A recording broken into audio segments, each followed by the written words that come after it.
maintenant pour ce petit point presse. C'est un bonheur pour moi d'être aujourd'hui aux côtés de Jérôme pour lui dire bien sûr mon amitié. Cela va de soi, elle est connue, certains nous le reprochent d'ailleurs, mais nous l'assumons, il l'a dit, et moi aussi plus que jamais je veux assumer, revendiquer même, affirmer la force de cette amitié qui m'unit à Jérôme Viaud. Et au-delà de cette amitié, parce que l'amitié, quelquefois, ne s'accompagne pas de la lucidité, mais ici, aux côtés de l'amitié, de ces liens qui sont forts, il y a le regard que j'ai pu porter sur Jérôme Viaud, et ce regard nourrit la confiance. Depuis, on a travaillé pour Grasse, pour les Alpes-Maritimes. Et j'ai pu mesurer dans ce cadre eh bien, combien Jérôme était un homme, je le dis, tout à fait exceptionnel. Voilà. Il a la jeunesse.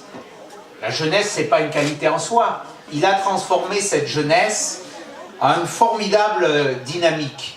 Et il a mis au service de la ville qu'il a élue et qui lui a donné ce mandat de la représenter au Conseil général. Et Jérôme est un élu efficace. C'est un élu efficace parce qu'il ne lâche rien.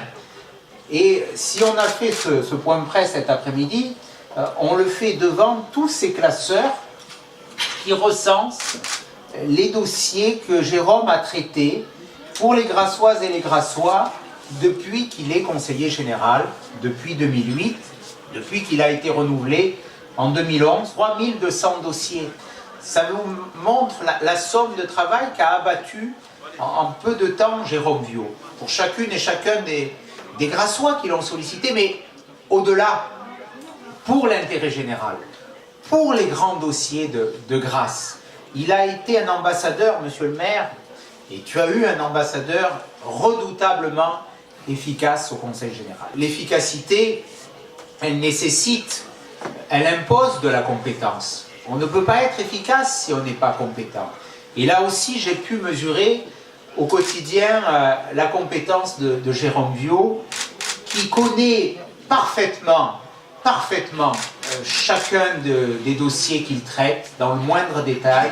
Et là aussi, la connaissance des dossiers, l'expérience administrative, l'expérience de gestion qu'a su acquérir Jérôme Viaud est essentielle. Gérer de l'argent public, ça impose aussi d'être gestionnaire. Ça impose de faire des choix, quelquefois difficiles. Et il faut avoir la personnalité, il faut avoir le courage aussi pour les faire. Nous les avons fait avec Jérôme au Conseil général. Donc la période est difficile, le pays traverse une crise épouvantable. Il faut des efforts, il faut de la gestion, il faut dire la vérité aux gens. On a besoin de vérité à l'approche d'une élection électorale. On n'est pas dans le temps des promesses. Et ce n'est pas l'attitude de Jérôme, je le sais. Notre devoir, et peut-être plus encore à la génération à laquelle nous appartenons avec Jérôme, c'est de dire la vérité, c'est de renouveler le cadre politique, c'est de faire de la politique autrement. Et je veux dire aussi en concluant, mon admiration pour Jean-Pierre Leleux et pour son attitude, parce que ce qu'il a fait, et il l'a dit tout à l'heure, est totalement inédit. Le geste de passage de témoin, voilà.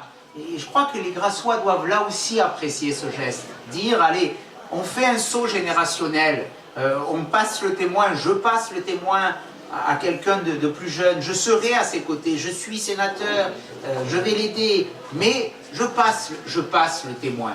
Voilà, ce geste, il est beau, Jean-Pierre l'a dit, et il fait honneur à la démocratie.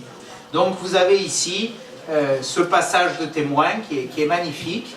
On forme une équipe départementale, on forme une équipe nationale aussi, avec des idées, avec des valeurs, parce que nous, voilà, nous avons des convictions, nous les avons défendues, y compris dans la rue à Paris avec Jean-Pierre Leleux.